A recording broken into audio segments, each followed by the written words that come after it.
Hey, hello, everybody. Thank you for joining us today. Appreciate you taking the time to spend with us. So, today we're going to be talking about navigational shifts and risks in the freight market.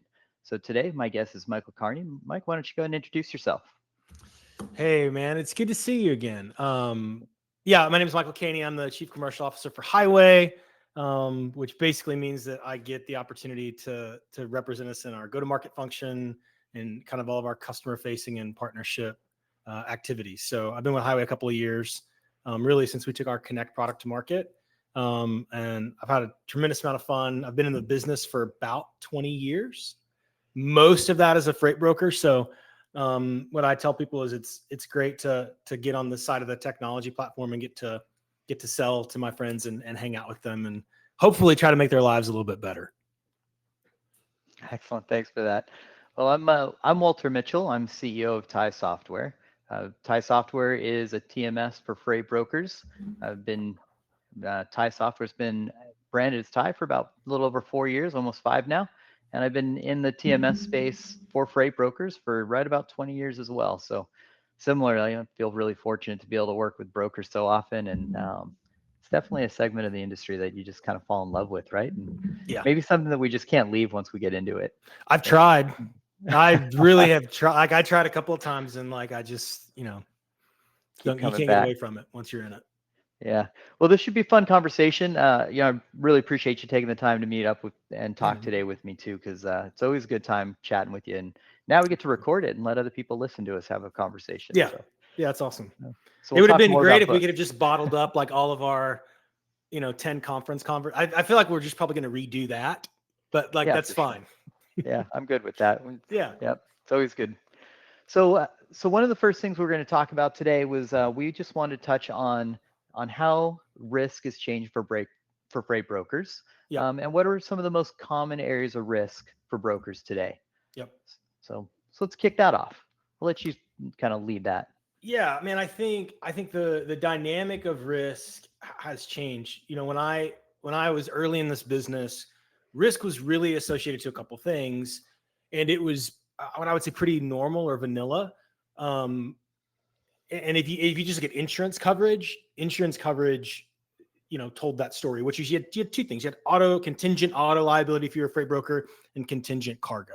And so really, like, is the motor carrier going to do something to create some type of liability that's based on negligence or an accident? And then on the flip side, is there going to be damage to the cargo, and who covers that?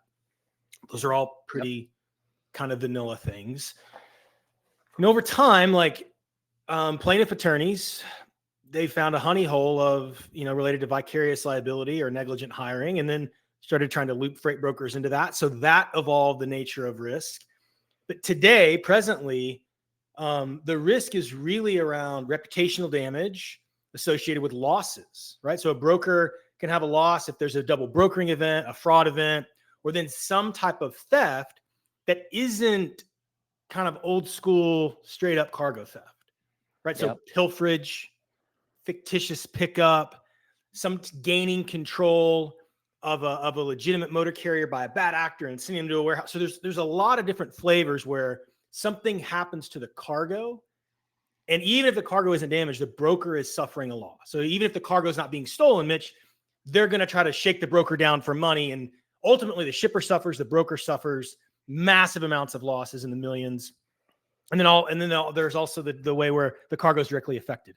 It's sold. I mean, there's times where a thief will steal something and they didn't like what they got, and they'll just set it on fire. They just set the thing on fire on the side of the road. Oh, this is not what we thought it was. We'll just burn it right here on the side Isn't of that crazy? I-5. You know what I mean? So Yeah. so risk is evolving. Risk is changing.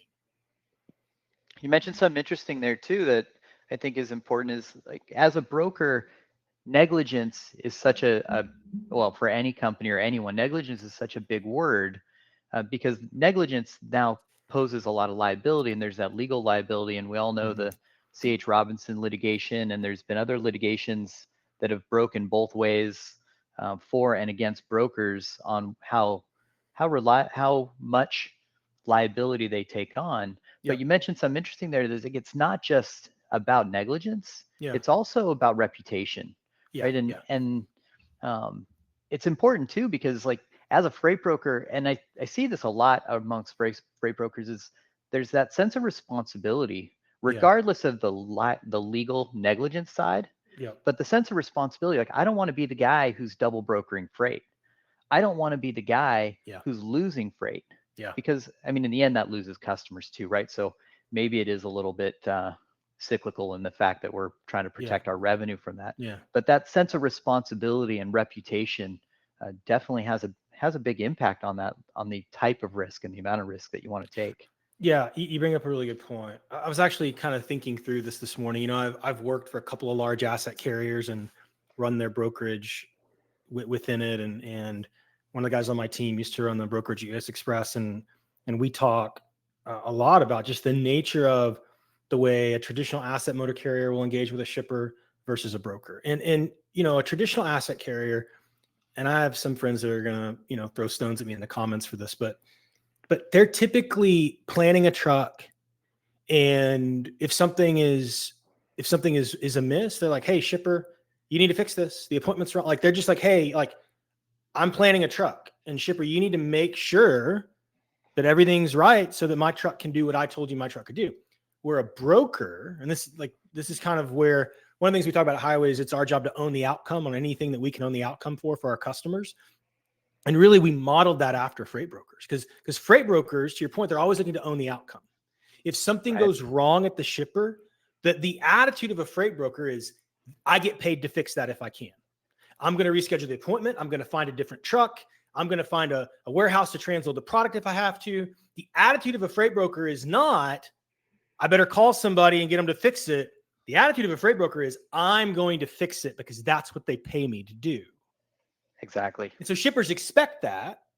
Yep. We're getting off on a rabbit trail. We should probably call Matthew Leffler or something. But then because shippers expect it, they've also been passing on these really egregious and in some states illegal indemnification provisions in the contract. So when you think about risk and liability, and then what they do is they say, if you don't sign it, I'll just give your business to the 10 brokers that will sign it. So I think one of the things that we're seeing is a shift in parties actually becoming more responsible for the things they should be responsible for. And one of the things that we advocate for, because we don't sell to shippers, is that shippers should really take responsibility for their own stuff and like let brokers do their job without asking them to be responsible for things that they physically can't be responsible for. Yeah, that's well said. And there's a balance too, right? Because we also want to be, as you're talking about the brokers, they do take responsibility for a lot of this, and it is their job. And it kind of gets into that topic of broker's not a bad word, right? It's okay to be a broker, and there's that challenge between the broker and the carrier sometimes, and that comes around. But the interest of the broker is different than the interest of a carrier, because as you're talking about, like as a carrier, I have to be most concerned with my assets, because there's such a huge component of our P&L, of our business. Oh, absolutely. So, and it makes sense, and that's okay, and efficiency of those assets. But the broker has a different interest. The broker's interest is that outcome. And those outcomes are something that brokers tend to be really good at. And it's a place where, the brokers and carriers really should find more common ground. And in the end, that will end up reducing risk, because then if the carriers do rely a little more on the broker to handle some of the components, then it can help reduce some of the risks involved, because you're focused on those outcomes. And then the shipper also has to take some responsibility for it too. Yeah, absolutely. No, I think you described that really well. And it's just the idea is like resource allocation, right? If you're a freight broker, the motor carrier hiring is taking care of what they need to take care of as a carrier, hopefully. So this idea is that from a service component, you have the bandwidth to serve the shipper in these kind of extra service areas. Exactly. I do want to circle back when talking about risk. I kind of touched on it broadly. If I can, I'd like to kind of speak more specifically to broker risk as it relates to kind of what our customers deal with from a fraud perspective. Yeah, and really, I think what people have to do is look at kind of the critical touch points, right? So we alluded to this kind of like broad, history of risk, but specifically there's like 3 or 4 touch points brokers need to be aware of. One is just the overall digital experience. And a lot of brokers probably don't think they have a digital experience. Mitch, you and I have big customers. We have small customers. Yep. A lot of our smaller customers think, well, I don't have my own digital experience. Yeah, but you may be using a third-party capacity tool. If you post your loads anywhere on the internet, that's a digital experience where you're inviting a carrier to engage with you digitally via a third party. And so you've got to look at that touch point, kind of the broad digital experience and doing good identity and access management. The other thing is you have to look at the communication layers, which is the inbox and the phone. So you've got to look at, they're not coming through a single sign-on or an access management layer if they're calling you or if they're emailing you. So you've got to have something that sits on your IVR and in your inbox to look at the identity of that incoming carrier or somebody pretending to be a carrier. And then the third piece is at the load level.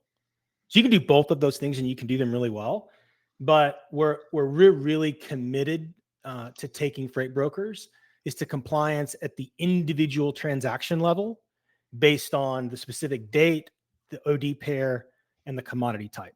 And I think that's a significant evolution is you can look at things at a certain point in time and it can change, and it can change very rapidly. And so if you're not looking at it at the load level when something is supposed to be occurring, that carrier could be out of compliance or something could have shifted with that carrier very quickly that you didn't catch, and you could have some exposure on a particular load. And so that's, I think brokers have to be really thoughtful about those touch points. Yep.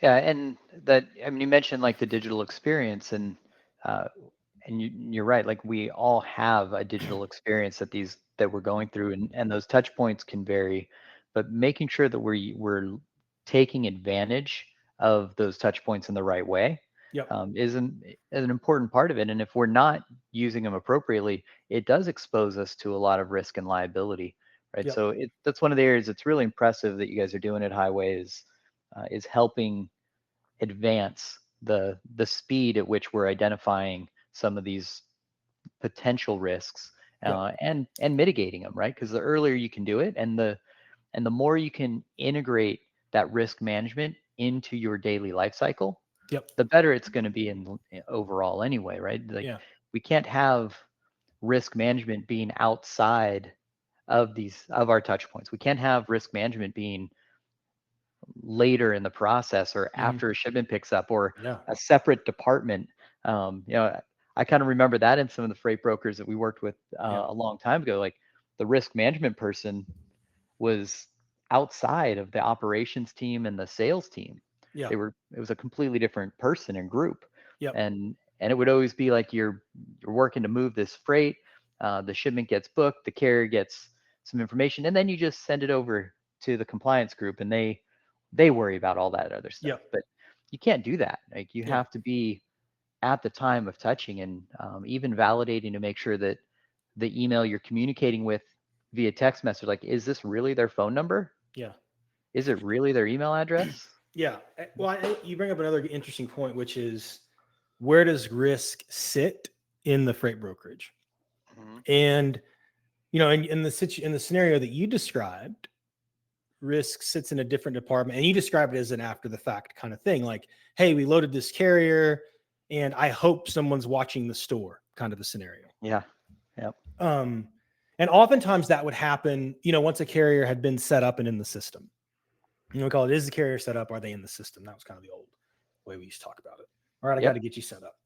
Well, the reverse is also true. Risk can kind of live at the top at the carrier setup, and it can be overly restrictive or it can be a little loose. And then what would happen is a carrier would get in the system and it was like, all right, they're in the system. So therefore it's great. Everything's fine until it's not fine. Right. And so there's a question our team put together for us kind of related to this, which is like, what's how do you draw a line between additional process and risk? And I want to say, I think that's a bit of a false dichotomy in our current state. Like as a developer, you would never take that on. You guys do. You may have dynamic caching and database cute. I don't know. I'm going to use a bunch of words I don't know, but you're going to do stuff to optimize your experience on the back end to make the client side more responsive, right? You're not going to say, well, it's either got to be fast and crappy or it's going to be slow and right. You would figure that out from a development standpoint. Right. And what we're trying to do there is settle on one line or the other. But I agree with where you're going with this, is that we're not making a choice between one or the other. Yeah. I mean, what we do have to make a choice of is we have to set some business rules for our individual brokerage, like how much risk are we willing to take? And what is our level of tolerance for risk? But it can't be extra process. It can't be far away. Correct. It has to be built in. And if you are managing risk or managing your carriers outside of your TMS or outside of your workflows, like in that process I was mentioning, it's not sustainable. You have to be a little more active on it and make sure that the risk management is part of the transaction, right? It has to flow through it. You have to be checking up on your carriers every time you're booking or at each of those touch points, and it's not that hard to do that anymore. Like, the tools are available. Like, you don't have to be a huge broker to be able to do that, right? You can be a smaller broker. I would say the only exception I would take is that before Highway, it was a little harder because before us, the checking up every time was what, I'd probably call log in and look. I can log in and look at something. Exactly. So it existed, but you had to constantly swivel seat between screens. Yep. And the order in which you swivel seated between screens was typically a manager putting a checklist together that got hung up in a cubicle or lived on another screen, and God forbid somebody miss a step, right? Exactly. And so I'll tell you, I had this experience where we booked a new carrier and somebody missed one step. I had a 16-page deck and it trained on compliance. And then there was one single, you got to check all these things. And somebody missed the step to log into a platform and look at the mileage versus the inspections. And they railed 10 loads before we caught them. And I lost a customer that was lots of dollars in net revenue per month. Because my number one carrier rep missed one step. Right. And so that's where, like, when you say what you're describing is this dynamic and adaptive and real-time monitoring of a carrier. And the assessment of risk, like we don't think about this as how do I get a carrier passing? We think about this in a risk matrix, right? So you put things in a matrix and you dynamically assess and you meter your tolerance. So that's why load level compliance is so important. Because you may take a carrier with a certain risk profile and say, hey, in this geography with this commodity, like, let's roll. Like, we're probably going to be okay. But in this geography with this commodity, we're going to be a little more strict. We're going to be a little more restrictive.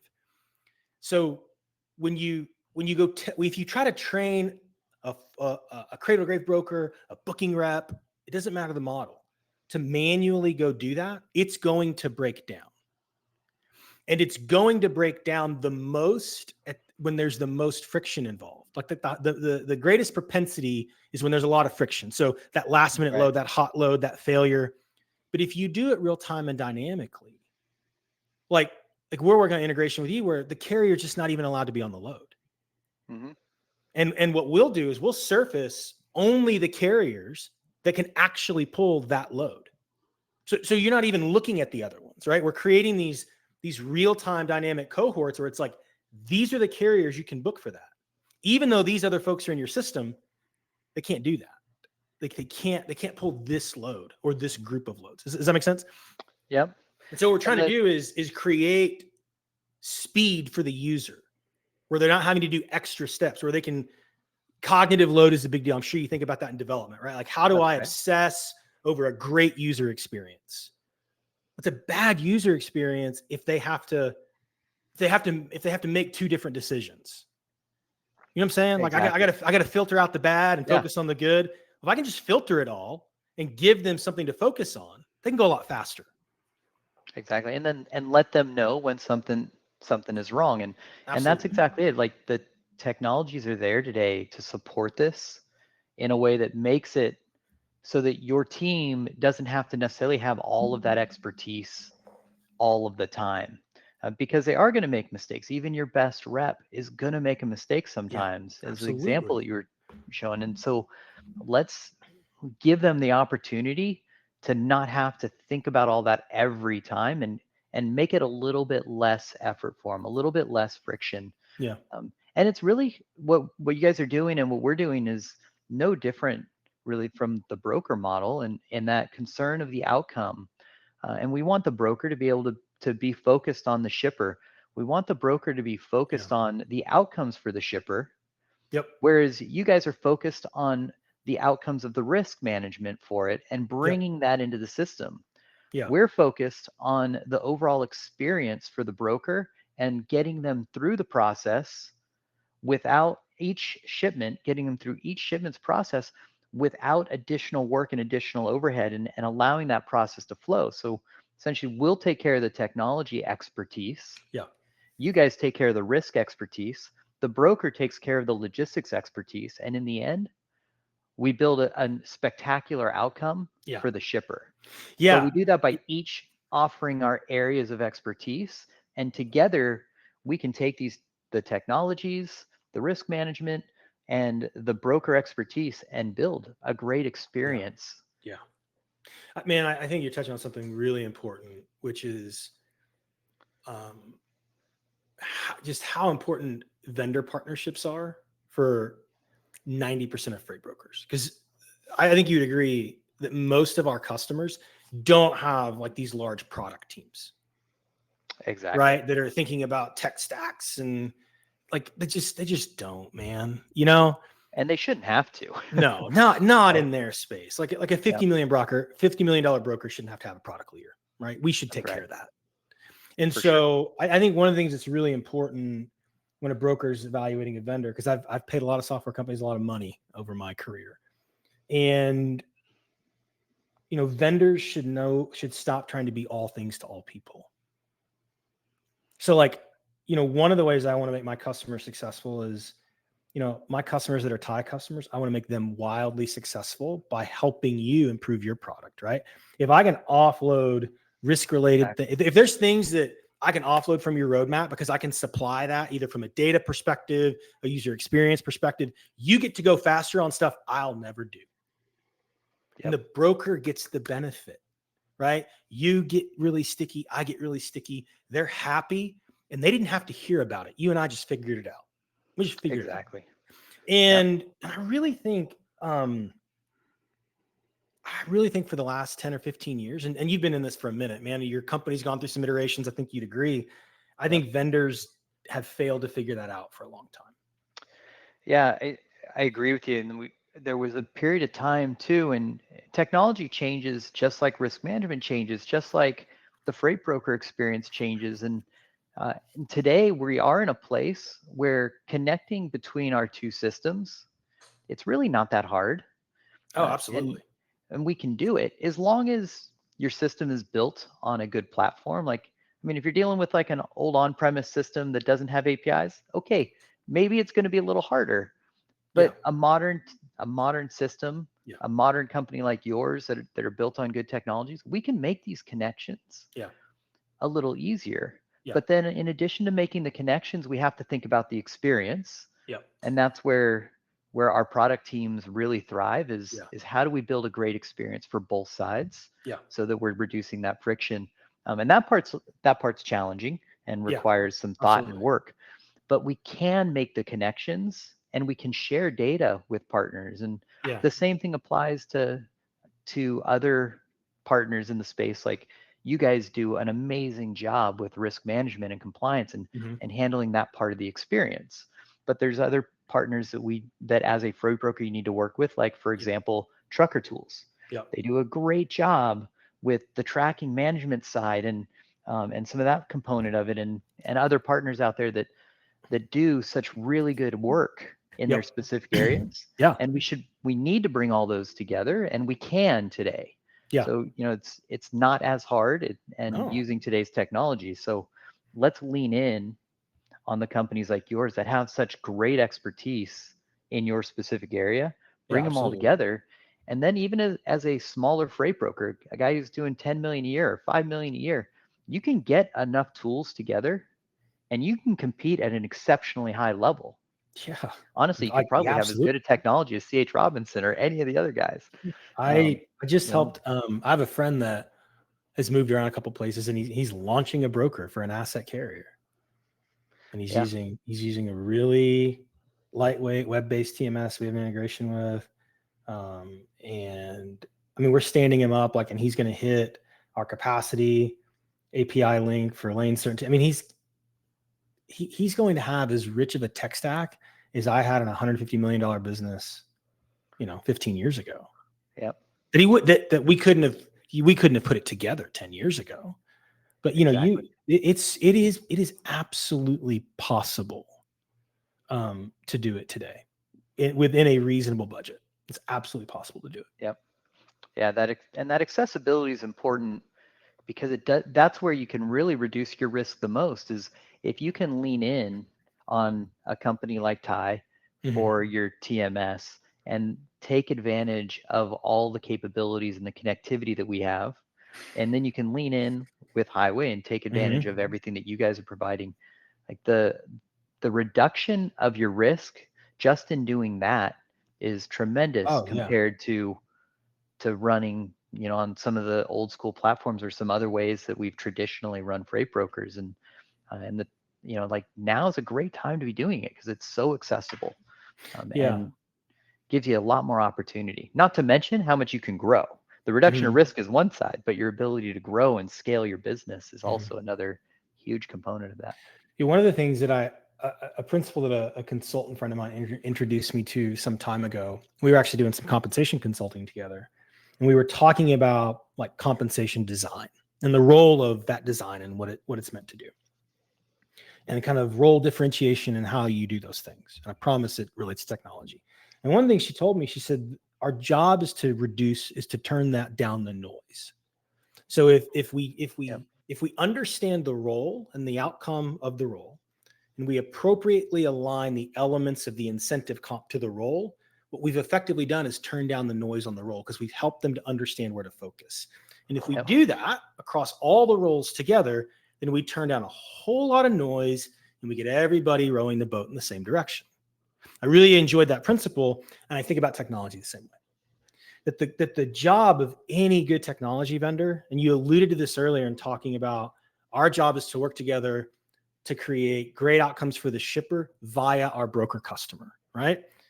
And Yep. what we're really doing is turning down the noise to allow humans to be what only a human can do, to do a really good job of being a human. And by putting the machine to work where a machine can do the work. So I think about one of the things I get asked about a lot, and you probably do too, because you sit at the core, right? Like I sit outside of the core TMS, always will, right? But you kind of you're kind of the heartbeat of the whole thing. And so you probably get asked a lot, like how many vendors should I have, or who does this, or who does the other thing? And what I try to help people understand is like you need minimum effective dose.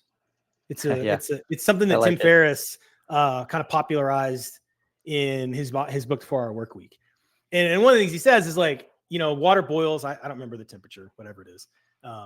But more boiled 220. is not boiled, right? Yep. And it's like, it's Yep. boiled. And so you need to do just enough to be good. And that's where I go back to, yeah, your tracking platform is your tracking platform.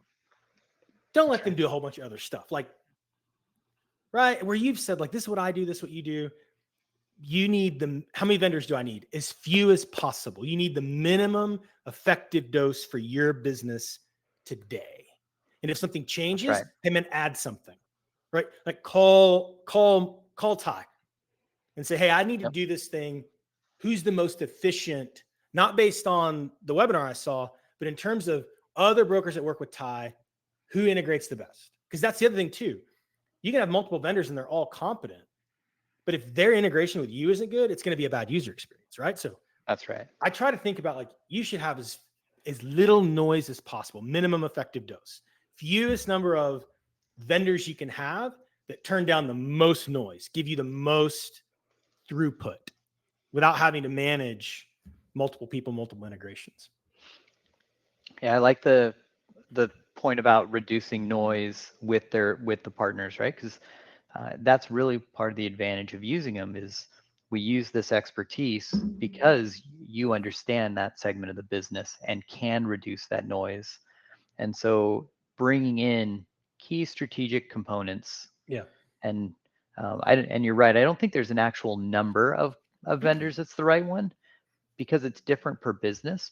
But when you Absolutely. evaluate your business and figure out like how do I need to reduce the noise, Yeah. but don't get caught on the other side of that where you don't recognize Yeah. the noise. And that's Absolutely. another component that I think we sometimes miss, or I see freight brokers missing sometimes, is that they don't realize where the noise is.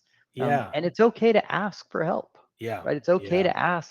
to um, ask each other if you're looking for somebody like to understand, is my TMS noisy?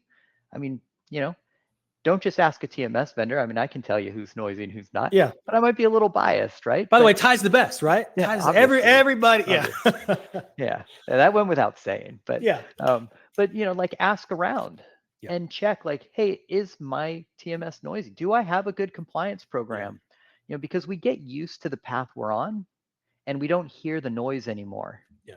So make sure you take a step back and ask the questions like, where do I have noise in my organization? Yeah. What am I doing that could use improvement? And move forward and take those steps to Yeah. find out what that minimum effective dose is for you. Yeah. But you got to Totally be right, thoughtful man. about it. Oh, absolutely. Absolutely. And I think, I do think that the majority of freight brokers have gotten really good about talking to each other and helping each other.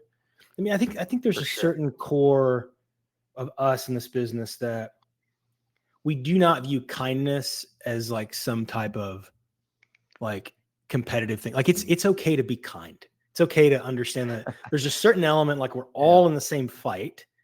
We want people to have good working environments. Like there's a good way to compete, right? And it's that abundance versus scarcity kind of thing, right? Like I've talked about that. Like it's Yep. it's okay to be kind. It will come back to you. And I do think there are a lot of great brokers that are willing to just out of kindness tell you their experience, help you understand, give you great referrals, and kind of like there are guys that have been doing this 20, 30 years, that if you're a younger broker, if you're less than 10 years in the business, there is somebody that's seen this movie before that will help you. Yeah. You don't have to play bumper cars. You don't have to figure it out Yeah. on your own. Somebody will And help you you. and they'll give you honest help as well. It's something that's really amazing because I think it kind of is that rising tides or Yeah.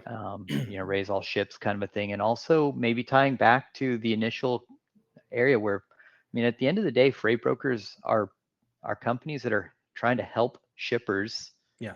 do their job better, right? So that helpfulness is kind of, I think, ingrained in who a freight broker is. And we saw this firsthand in our user conferences. In the first user conference that Ty ran, honestly, I was kind of like not sure if we should do it Okay. because I was like, well, we're going to bring a bunch of competitors together and ask them to talk to each other. Yeah. Um, and what I found was like they wanted it more desperately than I could have imagined. And it ends up being it's amazing to watch from Yeah. the technologist perspective that I get to see this group of people come together and talk about Yeah. shared experiences, and the collaboration's amazing. Oh yeah. And so like, don't be afraid to ask and show up to user conferences and talk to other brokers. It's amazing to learn some of the things that they have to say and share, and it's a really open crowd. Oh, 100%.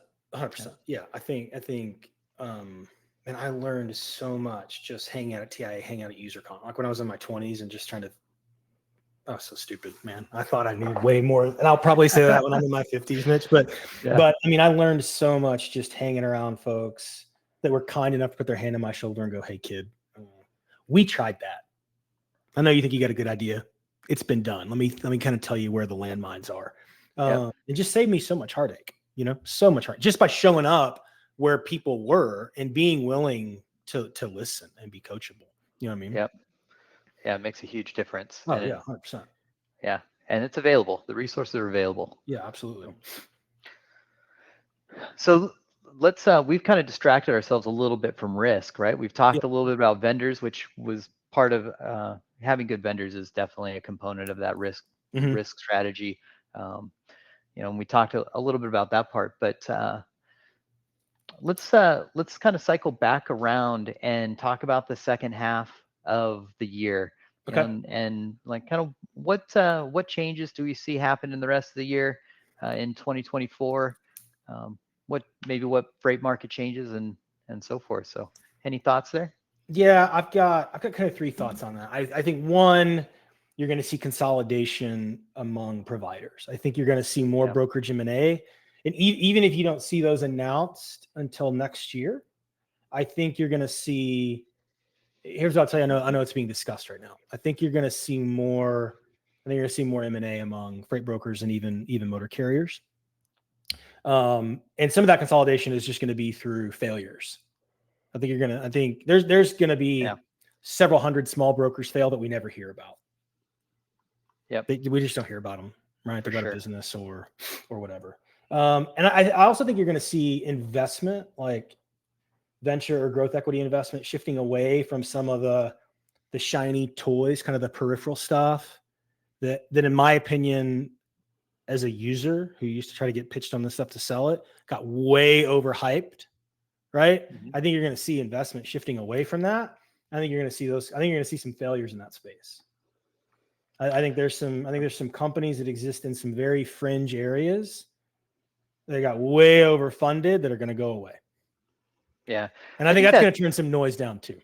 Yeah, that should definitely help. And I think that cycle is kind of typical, especially in the technology space, right? We'll Yeah. see kind of these edge markets that get a lot of hype, bang up pretty fast, and then kind of peter out. And Yeah. a few of them stay around, but overall, we definitely see change there. And to your point about the consolidation, I think we're already seeing it, right? In the last couple of weeks, there's been a few pretty good size announcements of some freight consolidation happening with some carriers.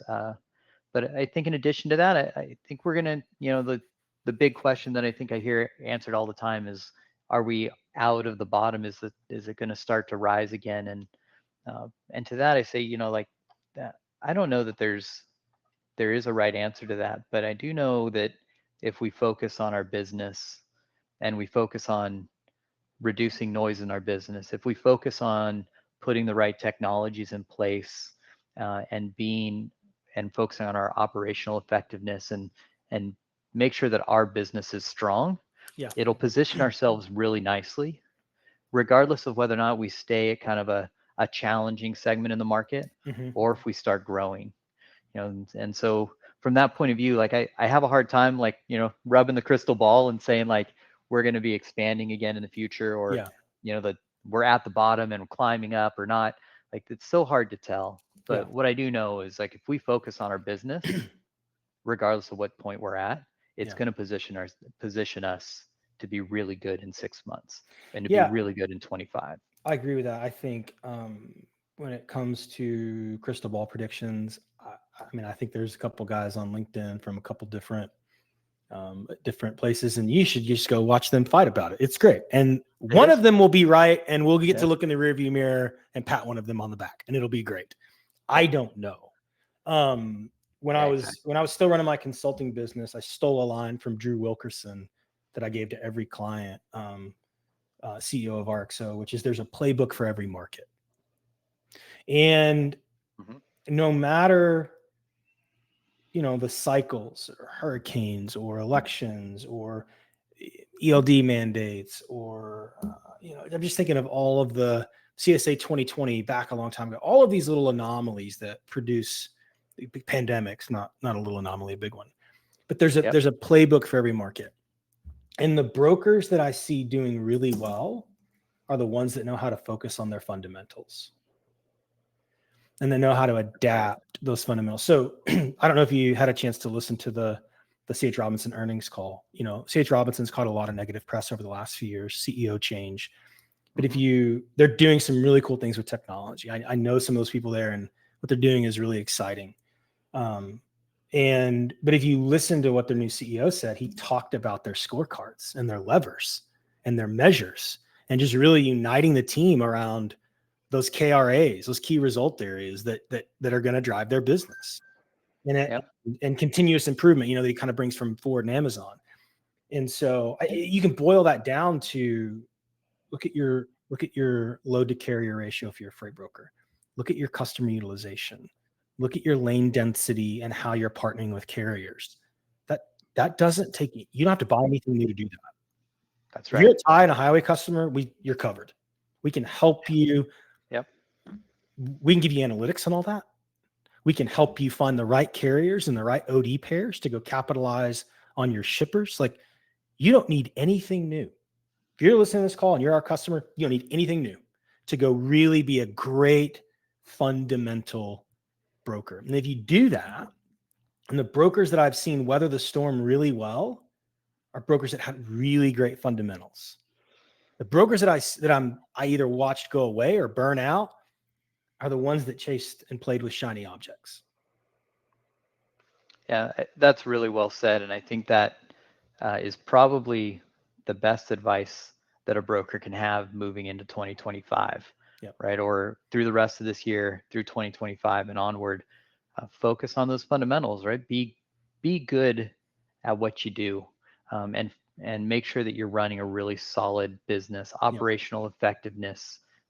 Look for those efficiencies, manage to those KPIs, because a good, strong business will sustain those different playbooks, right? It'll allow you to vary and adapt to some of the changes without having to gut your company, without having to put yourself in a terrible financial position. So 100%. I mean, one of the things that you probably get asked about in your own sales cycle is this kind of build versus buy, right? Like, how big do I have to get?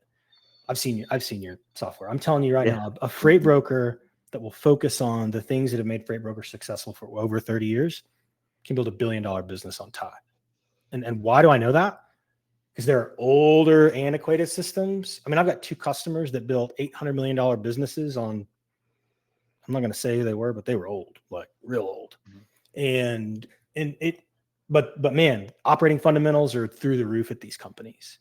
Like that's right. I mean, I'm going to, steal Ryan Schreiber's line.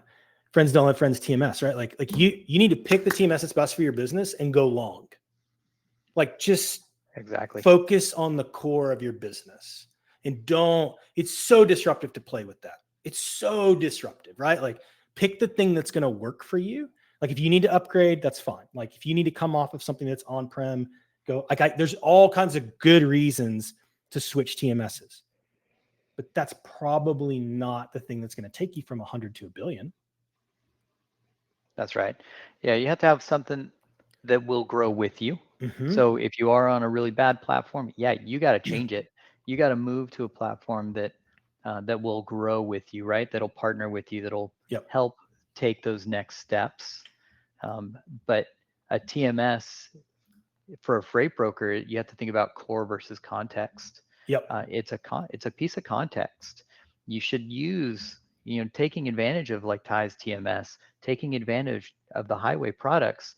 It allows you to take that big step here, and then you can build on top of that. You don't have to take all those steps to raise to this level. And taking advantage of those tools, it just elevates your game so much faster. And I love to use the term that it's buy plus build. It's not build versus buy. Buy a product that lets you build on top of it, because as your company grows, initially, most of what you do should be out of the box in a TMS. It should be out of the box with highway. But as you grow, and maybe some of your business needs will change when you get to be 50 times your current size. And that's okay. Then you just need to build a little bit on top of it, but it doesn't mean you need to reinvent the whole thing. Focus on what you can do. And us as a software company, I have developers on staff, but we don't build software that Tai uses. We build software that serves our customers' outcomes. And man, one of the things I've always loved about the way you run your business is, if a customer comes to you and they want something from another vendor, you don't push back and try to figure it out yourself. Like, if it's not competitive and it helps, you actually do the opposite. You go really fast at trying to get that done. Like, we were pretty disruptive to a lot of TMSs because we came on really quick, and we serve over 700 brokers now. And it really jacked up with a lot of TMS roadmaps because they just weren't planning to go build for a vendor that does what we do and does it as robust as we do. And that was not our experience with you, man. You went quick. You said, hey, I've got 4 or 5 customers asking for this. We're going to put this off and we're going to go fast. And so I think one of the things I've always really respected about the way you do things is you're pretty obsessive over what to say yes to and what to say no to. And I think that, if you're a freight broker and you're thinking about how to work with a vendor, the vendor that says no to everything because they want to do it themselves, so they say no to partners, this is not a good vendor.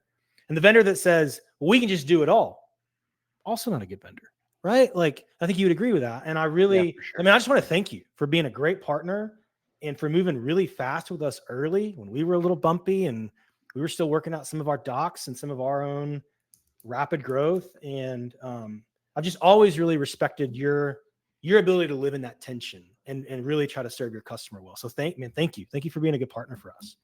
I really appreciate that, and likewise, thanks to you guys too, because you guys have been a great partner as well. And one of the important things, and one of the things that I find so great about Highway is that you guys are continuing to help elevate the broker experience, and that's part of why we could see early on when you were getting going, like you could feel it, right? It's palatable that there's a goal, and the objective is to elevate the whole experience, and that's what we're trying to do at Tai as well. Is it's not about saying yes to everything. It's not about saying no to everything. It's about how do we elevate the whole customer experience, the broker experience, and that's what you guys have been playing a huge part in as well. And if we all continue down that road, it's the rising tides. We'll help brokers grow. We'll help brokers be more successful, and overall help our industry be more successful. Absolutely, man. Man, I so appreciate that. Thank you for saying that. I think just fundamentally, philosophically, we're really aligned. And I so appreciate that about you, man. Thank you. Yeah, likewise. Thank you. Well, with that, I think maybe we'll wrap on that line, and I hope everybody got something really valuable out of this today. I hope you learned some new things. I hope you take a look at both our products. You can reach Tai at tai-software.com. Mike, you want to share how to reach you guys? Highway.com. It's really easy. There it is. Just go to highway.com. You can email me, Michael at highway.com. It's a great thing about startup. I still get to have a first name email. All the other Michaels I've hired, they have to use their last name. So that's great. So yeah, highway.com. Just come see us. I'm sure you will bump into Mitch and I at some shows in the fall. See us at Technovations. If you want to understand how our companies are working together, we'll do some joint demos for you. So yeah, I guess we'll see everybody on the road in the fall as well. Looking forward to it. It's going to be a fun season. And thanks again for the partnership. Appreciate you taking the time today. And thank you, everybody, for listening. Yeah, thanks, everybody. Thanks, Mitch.